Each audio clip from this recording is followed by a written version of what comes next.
Hey everyone, Corey Fleck here, your host over at the KE Report. This is a replay of a recent webinar I hosted with Snowline Gold and the CEO, Scott Berdahl. This webinar was recorded on Thursday, April 18th. I'm doing a lot more webinars because of the fact that we get a lot of positive comments, and it gives all of you, the investors, an opportunity to ask questions live as well as send them in to me beforehand. Now, this is the start of a series of webinars that I'm going to be hosting with Scott. This first one focuses on the Valley discovery on the Rogue project. The next webinar coming up on May 2nd is going to be focused more on regional opportunities and exploration that the company is looking at this year and in the next couple years. You can send me all your questions for that webinar to my email. It is Fleck, that is Fleck, at kereport.com. I already have a number of questions that I'm going to be bringing up to Scott, and I'm hoping to add to those. So please keep sending me your questions. I'm going to be picking up this webinar as Scott is describing the location of this project and how he came across this project back years ago when he was out with his father walking this land. I hope you all enjoy this webinar, and please be sure to sign up and tune in to that upcoming webinar on May 2nd. Mineralized corridor really sits in that central part of the valley, so it's ideally located, and we're chasing mineralization up to the northeast. We're chasing mineralization up to the north, and figuring out in the southeast end here, there's you'll see a fault that kind of cuts down through here, and interestingly, we've had our Aurelius discovery sits up on this ridge back here, really in gun sight with that fault. But I'll try to keep this again to valley. I'm sure I've already made a few forward-looking statements, and I will have some forward-looking views on Valley. That's the whole purpose of what we do, but I encourage anyone to take a look through this. And so before diving in fully onto Valley itself, just a little bit of regional context. It's part of our Rogue project. Each of these colored blocks, Einerson, Ursa, Rogue, Cynthia, and Olympus are Snowline projects. We have over 3,000 square kilometers in the Yukon. Really have taken gone from an aggressive first mover position to a more of a only mover position. I think that's been a factor or a result of the dead junior markets that we haven't had a lot of other companies show up on the doorstep, and so we've been able to secure basically a district scale land position over a series of exciting targets covering different potential styles of mineralization. And Rogue and Cynthia, Rogue basically covers a plutonic complex, and so we're targeting a specific deposit type here, though of course open to whatever we find. But this is really informed by that reduced intrusion related gold model, or Fort Knox style gold model that the Valley is. And Cynthia similarly is basically a southern plutonic complex, a very small one, or just a southern extension of the Rogue plutonic complex with similar style targets, as well as some base metal mineralization that's you can see it's on trend with fireweed metals, and also on trend with our base metal targets on the Ursa project. You can see that unit wrapping around. But again, we're jumping into the heart of the Rogue plutonic complex, this 60 by 30 kilometer geophysical feature and geological feature. And Valley's one of target of many. So Scott, I think one good thing to touch on here is, because you put together this land package, are there any encumbersomes on it? Are there any royalties? Are there any other payments that need to be made, or is this just fully owned by Snowline Gold? Parts of the Rogue project have a royalty, including Valley and including the Aurelius target, and that's from the initial formation of the company and vending it in. And just for full disclosure, because I know this is a red flag for some people who look at stocks, my family actually owns that royalty. We were the prospectors who put the company together. It started out in the very early stages as basically a sale, and so we were looking out for ourselves as prospectors, and it's transformed and evolved into basically a company launch, and obviously pushing ahead and building this thing. And so I suppose if it helps anyone to sleep at night or influencing their decisions, I have equity exposure to this as well. That was the key part of the deal as far as prospecting goes. So my incentives on that front are very much aligned with shareholders, and not just looking to flip this to realize some royalty gain. So I think that's worth noting. But yeah, Rogue is held 100%. Same with Ursa, Cynthia, Olympus. Parts of Einerson, we have a 30% co-owner on some of those claims, and that's a part of why we haven't been back there in a big way, but we have been approaching that or pushing on that, both kind of with the carrot and the stick to try to get something over the line to reconsolidate that. We would love to get back out to Jupiter, love to test some of those targets in the vicinity of Jupiter. But again, just bringing things back into Rogue. It's 100% owned by Snowline, and coming back into Valley. Yeah, we're pretty excited by what we're seing there. Scott, what about that little pocket in the middle of Rogue there? Who owns that? What information can you give us? So that's a private group or individual even. And we have background data on those claims and that was staked very quickly after we made our discovery in 2021, like the first drill holes in Valley. Yeah, we weren't tripping over ourselves to run out and stake that early on because the data we have there and don't really suggest it's that prospective. At least when you're looking for the intrusion-related gold systems, you're generally looking for the intrusions.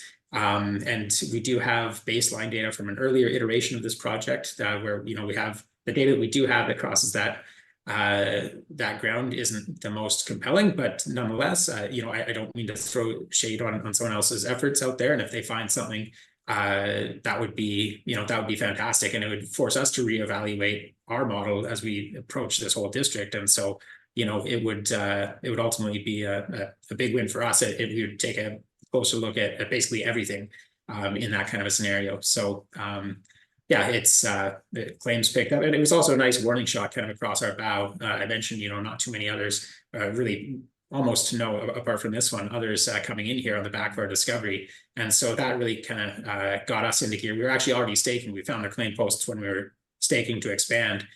So we knew about it right away, but it forced us into a little bit of overdrive to really get serious about our land position and to make sure that it's shored up the way that we want it to be shored up. So it's been a double-edged sword and certainly pushed us in the right direction.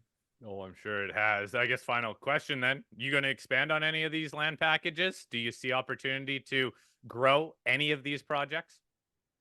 Yeah, I think so. I mean, we're always looking, and certainly, our current treasury allows for a little bit more of a push, and we don't have the entire district consolidated just yet. So yeah, there's more to be done. But that said, we're very happy with what we do have, and it is a huge amount of ground. We're looking at over 3,300 square kilometers, and with and really a target-driven approach to our staking so far. So it's not just that 3,300 square kilometers, but it's a targeted 3,300 square kilometers. So yeah, it's but never say never. Yeah, fair enough. All right, hey, let's get on to the discovery then. Let's talk about it.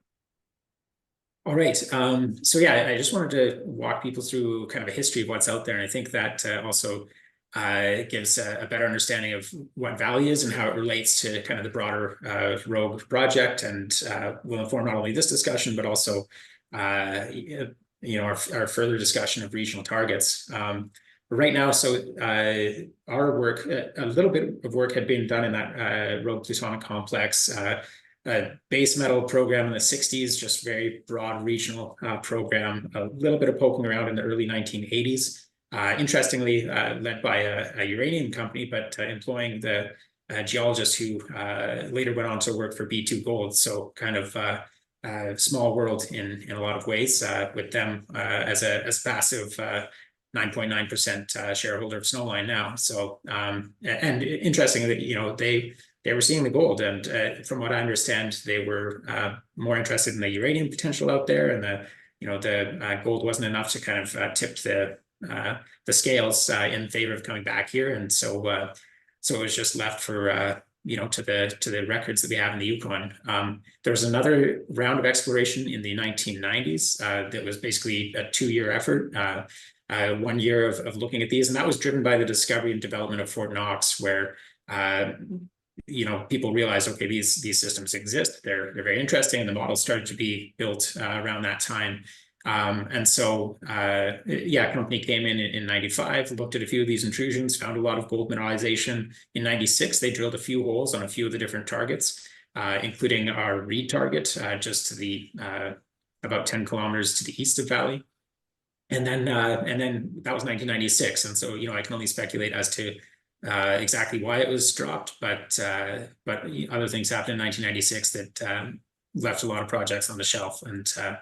And so, yeah, and then it sat idle until we moved in there on starting with my dad's review of the regional geochem data. And these are actually screen grabs I took last night from a presentation that I put together around that time when we were marketing these. I had just gotten my first job as a geologist and much preferred prospecting. And so I ended up quitting by the end of the season and coming out for the tail end of the season to help my dad out there. And this isn't Rogue on the left, but it is from that same trip when we were up farther north, exploring around, looking at their target ideas. And yeah, we did touch down on what's now our Gracie target there, and we hiked around there, took some samples, found a lot of really interesting mineralization. And ultimately, in stepping back and looking at the data, we picked up these blocks that are in green, and we put them together in basically a district scale package that we optioned out. It ended up being about 5,000 claims over this whole area.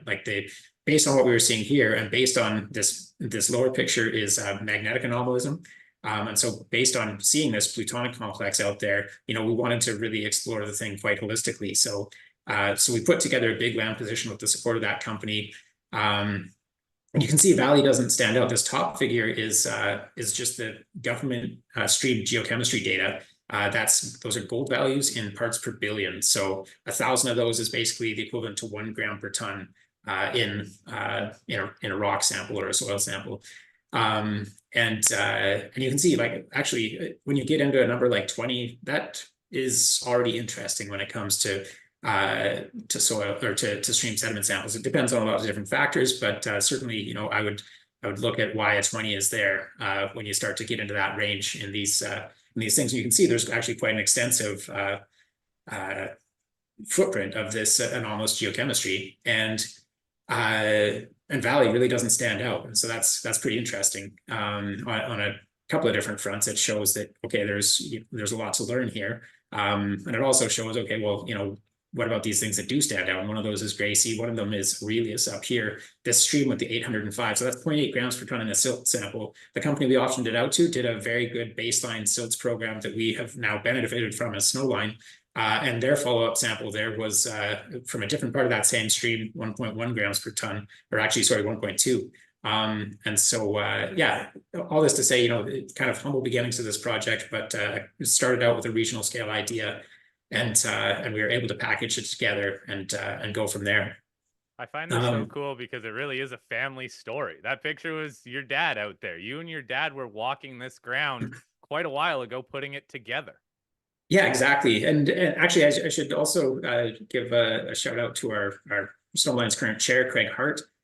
It was his course he was part of a roundup course on various gold deposits and targeting and that kind of a thing. And he had, in the early 2000s or mid 2000s, been a leader in a push to basically put a deposit definition or a model definition when it came to these Fort Knox style gold systems. And so we had been looking at this. We were out there in 2008. I think it was probably January 2009 that I took this course. And, one of the slides was like, wait a minute, I've seen that exact thing. And this is in the deck, or was in that pitch deck at that point, because it was just 1-to-1 for kind of, a different camp that he had in one of his papers outlined with the mag signatures shown. And it's like, okay, well, this is definitely what we're looking at here. And interestingly, actually, Aurelius has been on my mind since then, as well as our target here, which we call Ramsey.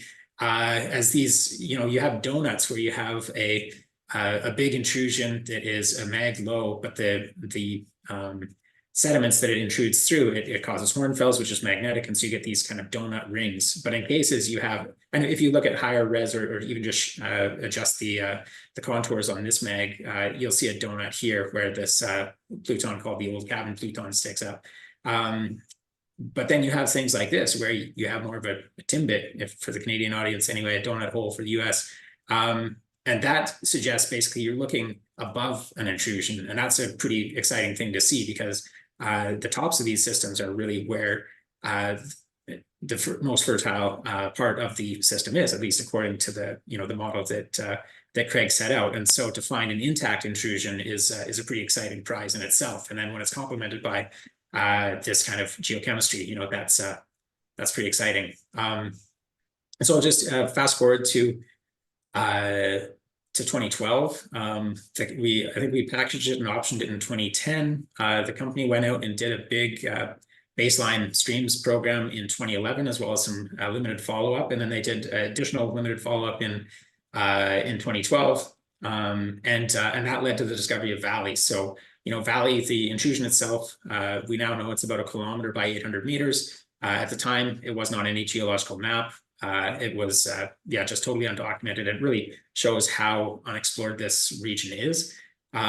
Shane Carlos in the picture there, his brother Luke, and a couple of others were following up on one anomalous stream sediment sample. It was about 100 parts per billion gold, so a 0.1 or 100 as it would appear in this picture here. Walked up the stream from that, found this canyon of hornfels, so like cooked rocks right next to an intrusion. An intrusion, just for for anyone who's getting lost in the geological lingo here, it's basically a big body of magma that came up and solidified in the Earth's crust, and that's what Valley is. That's where the mineralization is hosted, and it would have reached at probably 5 or 6 kilometers depth or something like that. It would have reached neutral buoyancy, cooled, solidified, made this deposit in place, and then it's since been over tens of millions of years. The surface processes have eroded it down so that it's now exposed, and in the case of Valley, sticking out of the ground. In the case of some of these other targets, either sticking out or potentially just below surface. And so these rocks here in this canyon are the cooked up rocks that are right next to the intrusion. When that magma comes in, it really alters the rocks around it, or it can. And then and this map here shows basically that stream comes kind of along these dotted lines, these faults. This canyon was where Shane started grabbing some samples, and you can see he had some pretty good numbers. Those are gold numbers in grams per ton. I believe his brother was up on the hill here, found sheeted vein mineralization. Some of the quartz samples from this outcrop ran up to 10 grams per ton, and then just outside the intrusion found these sulfide veins, which aren't part of the really mineralization in the main zone itself, but they throw off some pretty impressive grades. The best there was 152 grams per ton. And Shane took a chip sample along here that returned really good grades over a broad distance through this hornfels too. So that was kind of what we were going with, and with the observation of the stock up on the hillside, and the stock is just another word for basically a small pluton. All of this is terminology for talking about an intrusion. And so seeing the intrusion at the head of this canyon, just in front of where Shane's standing there, they'd sketched out the north end of this what we now know as the Valley intrusion, or the Valley stock. And when we were out there, actually, in that picture of my dad, we climbed up a mountain and looked to the south towards the road from where we were hiking around there.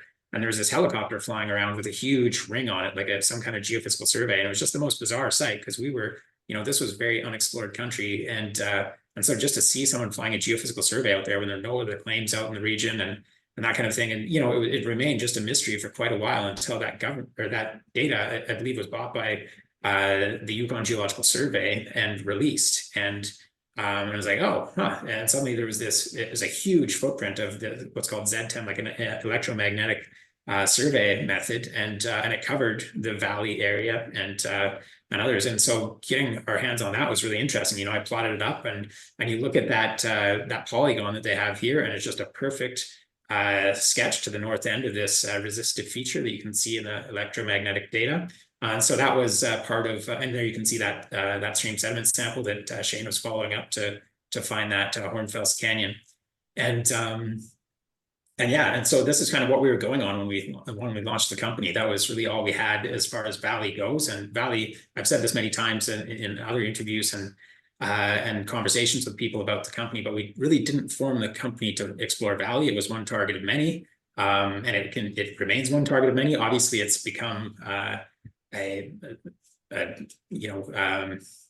guess a bird in hand, and a very sensational discovery are very robust. You know, we're really happy with what we've seen there. But yeah, it's one target of quite a few out there, and we have a lot more to learn about the district. And I see it as not just a fantastic discovery, but a great proof of concept for what we're looking at. Yeah, because didn't you start drilling another target before Valley? We did. We drilled the Jupiter target right out of the gate, and we almost didn't get down to Valley because we were seeing really good things at Jupiter. That was also a very successful first drill program, and you know, if not for the ownership situation I mentioned earlier, we'd probably be back there already. We have the controlling interest, but of course, we don't want to put our shareholders in a place where we're paying 100% for 70% of the gain, and you know, that kind of risky capital expenditure, and so. So we are aggressively trying to reconsolidate that, but fortunately, you know, however that proceeds, we're pretty happy with what we have in the rest of our 100% owned property package, and you know, Valley, I think that as far as most people who are valuing or attempting to value our stock, they're probably not looking too far beyond Valley at this point anyway. So and so yeah, just to get through this history of the discovery, you know, so the top left is basically where we started the company, and we did a really detailed drone mag survey. This isn't actually the most high res image from it, but that is some of the mag data in the background. And then we did a soils grid over it as well. And you see this basically 900 meters by give or take 150 meter soil anomaly covering the thing. It's, you know, it's not the most intact or robust looking soil anomaly I've ever seen. But obviously it's enough. And we drilled our first holes basically where we could see the mineralization. You can see some of the rock samples from that same canyon here. And holes 1 and 2 were kind of drilled trying to optimize a couple of different ideas about structures that were cutting to the northeast and kind of parallel to the edge of the intrusion, but also the veins that we were seeing that are valley parallel, and we now know are the real controlling feature of the mineralization. And so first 2 holes had nice grades, more than a gram per ton over 130 meters each. And you know, a great start to that, and starting almost right from surface. So you know, that had us pretty excited, and this Fort Knox style mineralization is generally like you're looking at subground deposits. So this was a pretty good step. Like these are good holes for that kind of a system. And so that was 2021. It wasn't really until the next year that we stepped out, first stepping back across strike and then stepping out way into the heart of this thing and drilling our hole 7. And that one really showed us that we were into something unique for again, Fort Knox style mineralization. Just seeing the high vein densities, high gold, and of course when the assays came back, multiple gram per ton, very continuous mineralization starting from surface over a big 3-dimensional volume now. And so this is where we are today, with the last of our drill results in from last season and about to start up on our 2024 program in the near future. You can see just kind of combing through these intervals. I mean, this is why we're having this conversation today. Very consistent, and I'll just jump into just a 3D view of things here. Yeah, I think this provides a good picture for everybody because there's so much drilling that you've already done, right? But this helps tie it all together. Yeah, exactly. And so there's some big open edges along, you know, along this thing, especially as we look, that's high grade kind of plunges off to the northeast, and we're seeing good zones of mineralization to the north to chase here.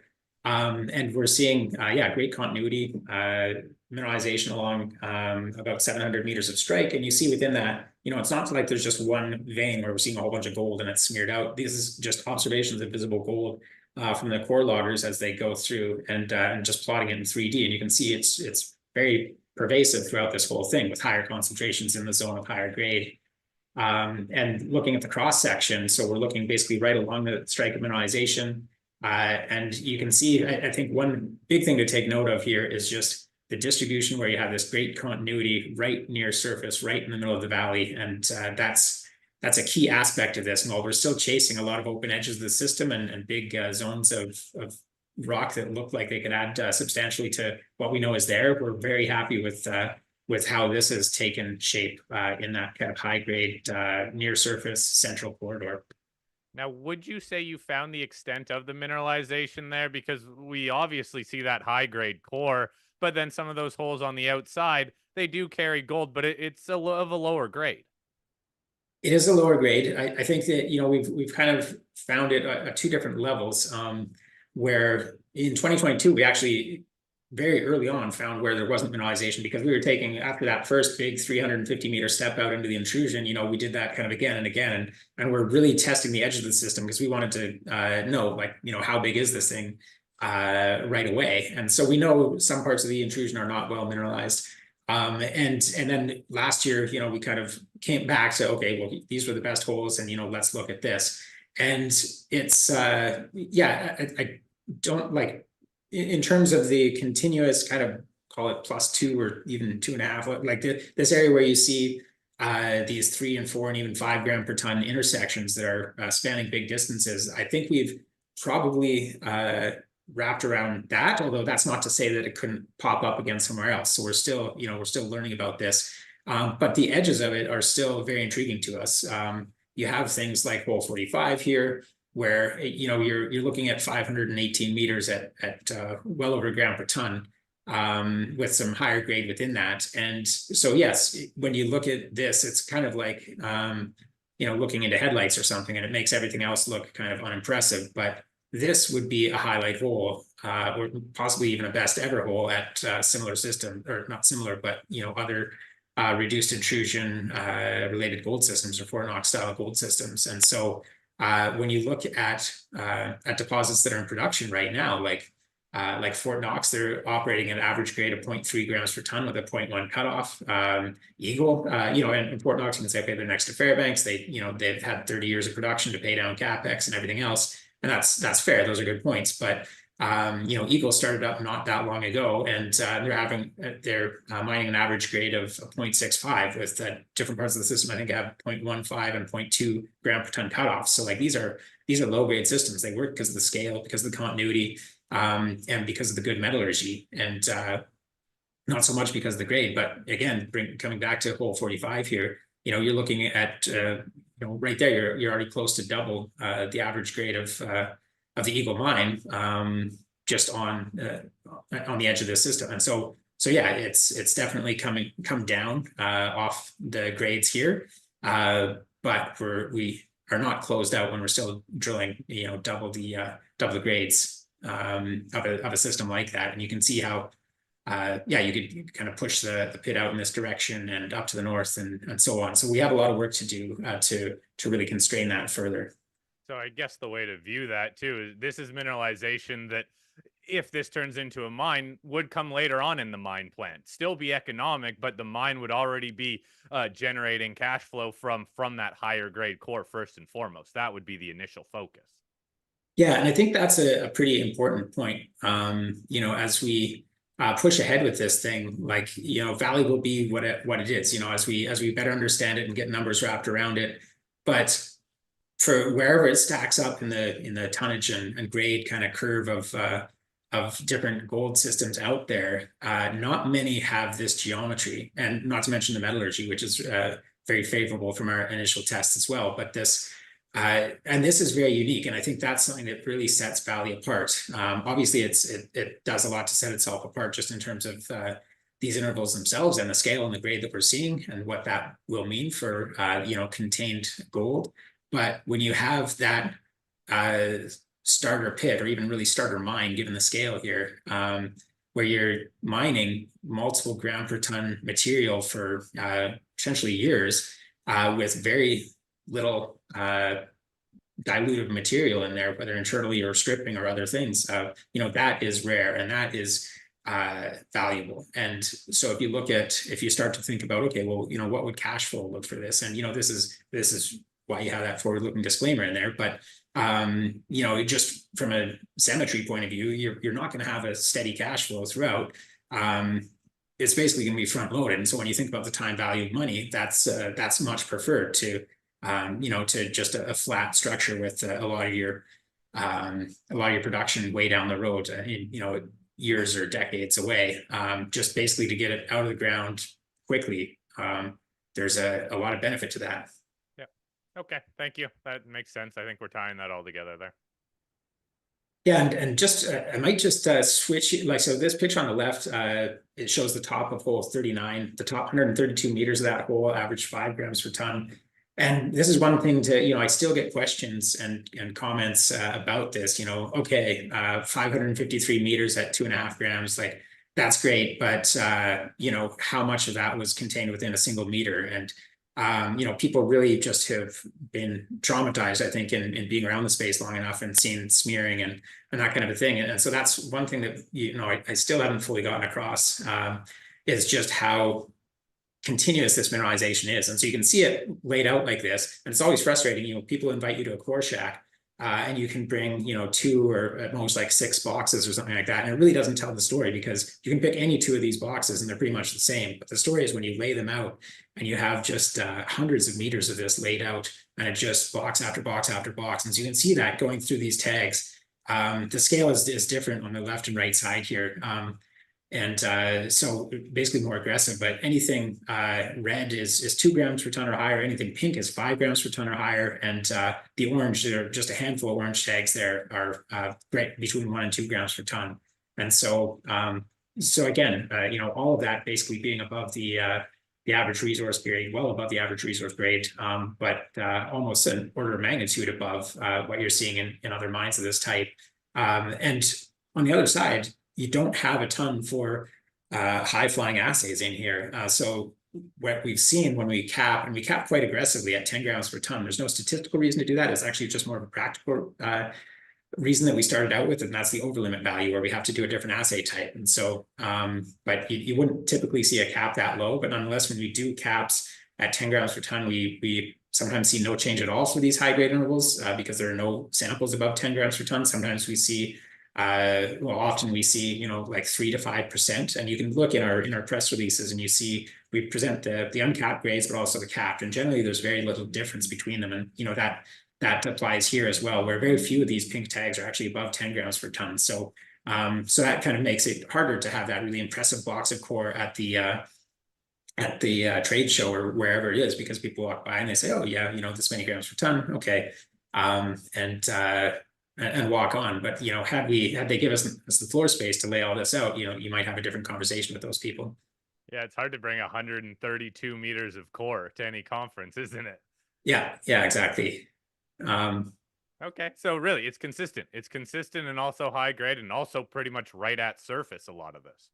Exactly. And so just for what we were looking at there, sorry, try not to activate that video again. We're basically looking at a cross section through from B to B prime. And then I'll just jump ahead to the long section here. And that's the other thing that I'll show people that cross section. They say, oh, that's a nice long section, but what does it actually look like when you turn it around 90 degrees? It's like, no, actually, this is the cross section. This is what it looks like when you pull up the long section. And again, you can basically do your Sharpie on our slide presentation, pit engineering there to start to look at how you might tackle this thing. So we're not in an elusive search for a starter pit or that kind of a thing. This is very clear how you would start to approach this in terms of production. This is from our deck. Just in the interest of time, I won't go too deep into it, but just kind of for context for those who these are just numbers that don't really mean anything. We did a look at what else is out there. How does this compare? And initially we were happy to be kind of part of the pack, but a lot of the drilling that we've done so far has really eclipsed a lot of what's out there in terms of near surface, potentially open pittable mineralization. And so if you do a filter on holes since 2022 and look at interval lengths of more than 100 meters. So you're looking at bulk tonnage targets and within 400 meters of surface. In some cases, we've had to cap our own drill holes or cup them at that level and just kind of ranking them. We're very happy to have taken a pretty strong position for what that's worth. But ultimately, it shows that there's not much like this out there that's being drilled right now. And some of our peer companies, have great systems as well, but they're different. And Valley really shines in that continuity right from surface, where you're just not looking at much for dilution. And the other place, I mentioned the metallurgy that they have that makes these systems work at places like Evo, places like Fort Knox, and it's not across the board. I don't think every reduced intrusion related gold system has fantastic metallurgy, but we're very happy with what we're seeing at Valley, where we did a pretty comprehensive first round of tests where we had 10 different 20-meter component or segments of drill core from 10 different parts of the system. we sent those off for just conventional off-the-shelf methods, and those are bottle roll cyanidation, flotation, and CIL, and not optimized for this material. Just kind of throw this at it and see what happens. And the average recoveries across those 10 samples for the 3 different methods range from 94 on the low end, 94% to 95.7 on the high end. So with the total population there being 90% for the lowest bottle roll cyanidation, and the highest CIL was 99%. So very recoverable golds coming out of this, low sulfur content. So, when you look at things like acid mine drainage, these are actually naturally buffered by carbonates that are in these quartz veins as well, which is a base. And so sulfides can cause acid when you expose them to weathering and water gets into them. But with the carbonates in there, this would have a strong buffering effect. So you're basically not looking at that kind of potential. And really, it's just it's a clean rock. It's like a countertop granite with these quartz veins through it, and little specks in the quartz vein show you where these little pods of sulfides are. And within those sulfides, you can see in this section, there's just a lot of gold. Anyway, I know that I've kind of plowed into some of the time you're hoping to save for questions, Corey. So maybe I'll just put a plug in it there, and we can.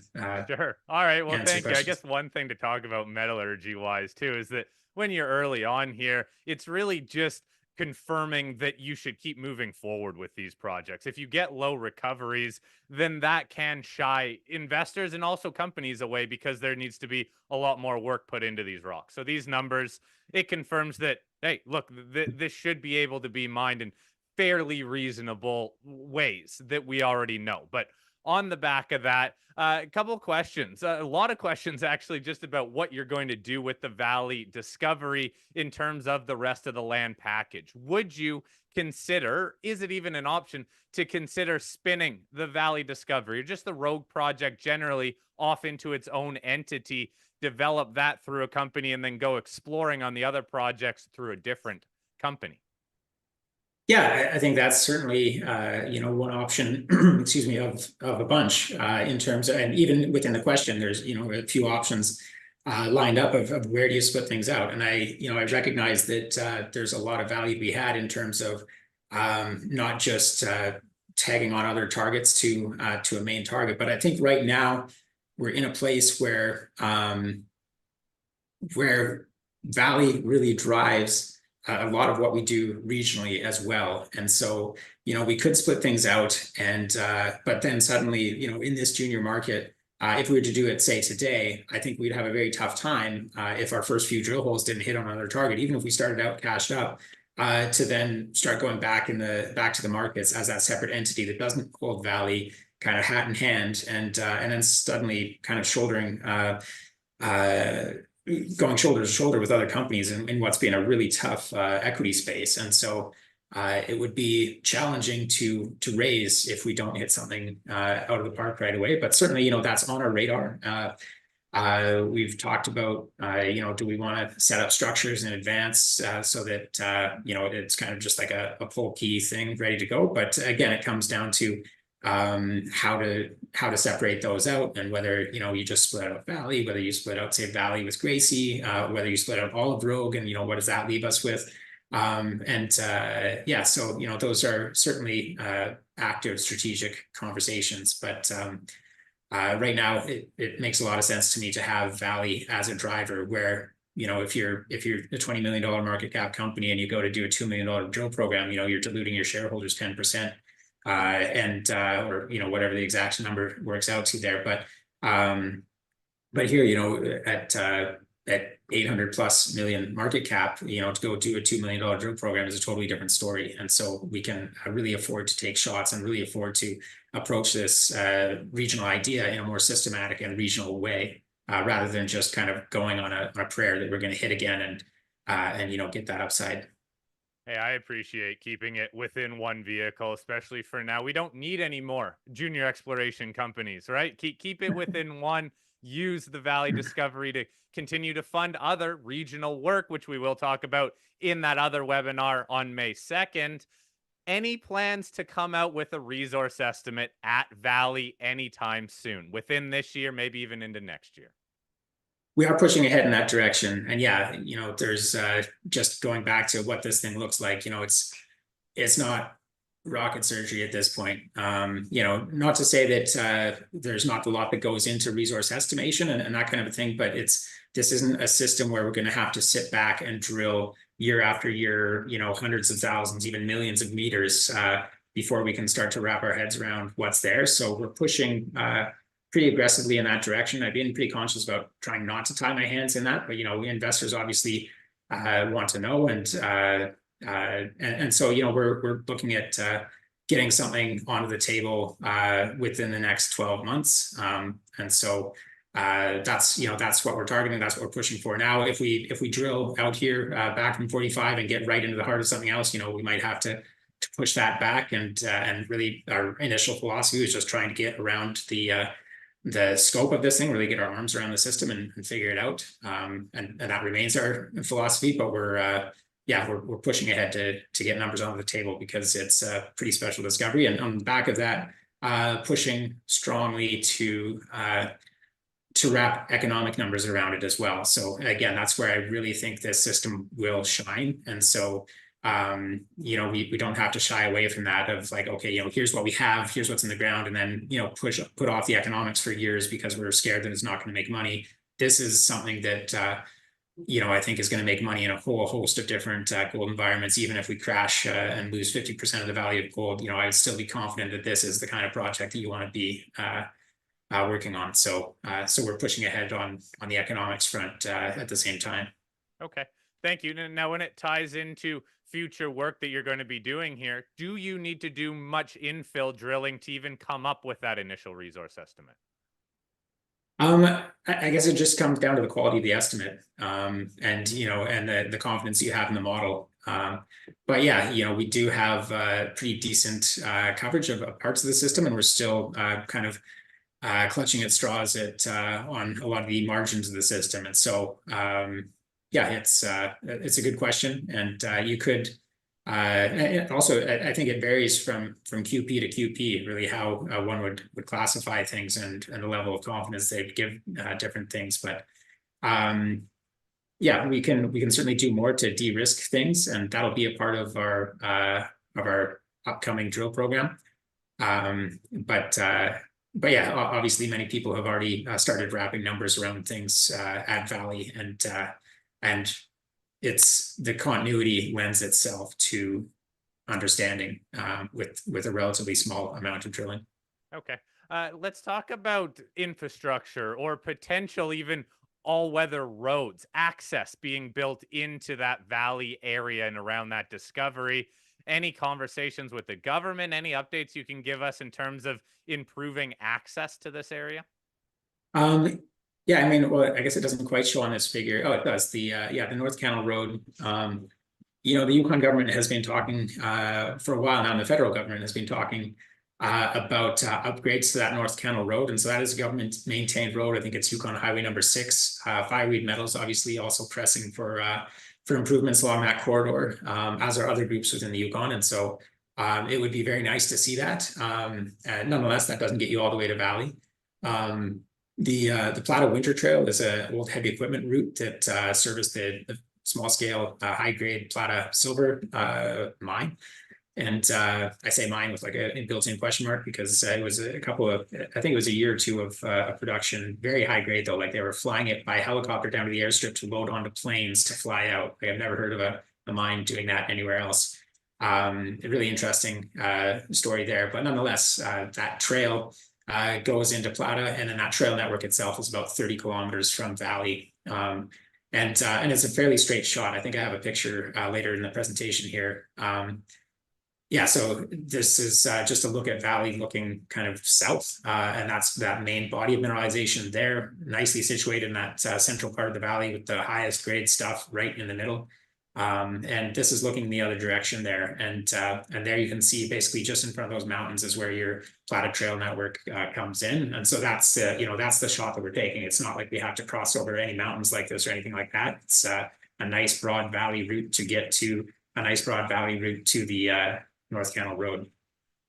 Okay.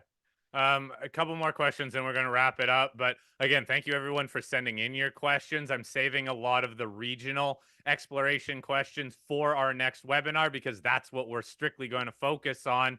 let's quickly touch on these metallurgical tests. Were they done on heap leach, CIL, or flotation? So we did all three. Okay. And yeah, so on the low end, so on a 75 micron grind with a 48-hour runtime, basically just exposing your material to the process.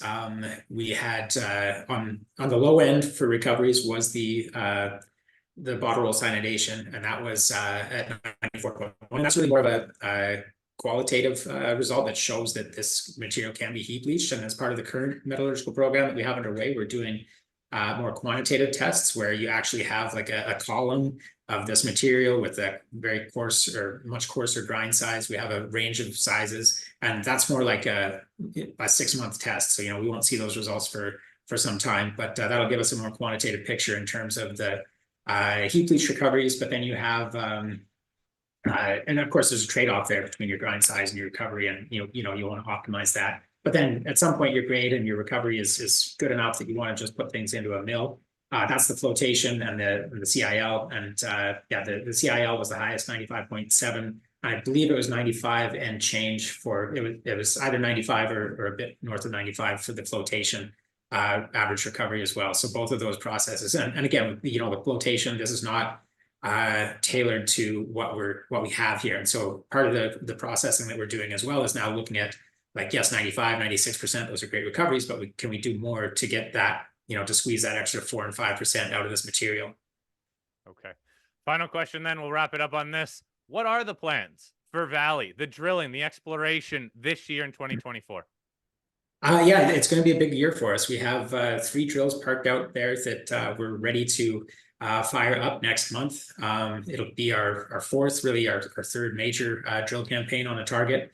We're chasing the edges of the system, better understanding how that material runs off in multiple directions and to depth. And then we're also doing a lot of work, as I mentioned, on the economic side of things, like both from a geotechnical standpoint, but also coming back from the exploration completely and looking at building on our baseline studies. We've been doing water quality monitoring and hydrology measurement data from 2022 when we first realized we were into something special, to cut down on those permitting timelines and have a more robust baseline data set that us and regulators and others can rely on.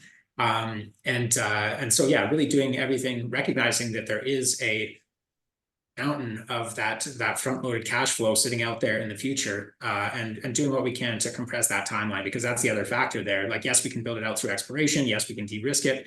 But the other thing is, the closer we come to the present, the more valuable it is, just again, time value of money. We'll also be building a 50-person camp on site at Valley, which will increase our drill efficiencies, and it'll increase our overall capacity up there, which will free up our Forks camp for focusing more on the regional exploration. And maybe that's a good segue to the May 2nd conversation. That is, again, May 2nd, 12 noon Pacific time. We're doing another webinar, and we're focusing on the regional exploration potential. I hope you all can join us. Thank you, everybody, for tuning in. You can keep on emailing me your questions for our next webinar, and also for future interviews when I have Scott featured on my website and radio show, kereport.com. I'll post a link to sign up for that next webinar. My email address is fleck@kereport.com. That is FLECK@kereport.com. Scott, thank you very much for taking time with us to walk us through this Valley discovery. It's fun to talk about, and it's going to be even more fun talking about some of the other regional potential. So again, Scott, everyone else who joined us, thank you for taking time out of your day today. Thanks, Corey. Yeah, thanks, everybody.